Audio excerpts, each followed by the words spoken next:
लागलेला आहे आता कपाशीचा आणि ग्रोथ पण मस्त होऊन राहिली.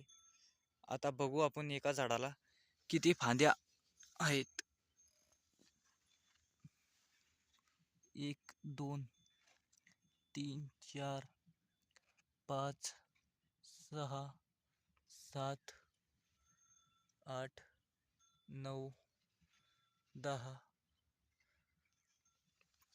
11 12 13 14 आणि 15 फांद्या आहेत. आणि कपाशींचा डिस्टन्स हा 2.5 बोटं, 2.5 बोटं आहे. कुठं कुठे 3 बोटं, कुठे कुठे 2.5 बोटं असं आहे.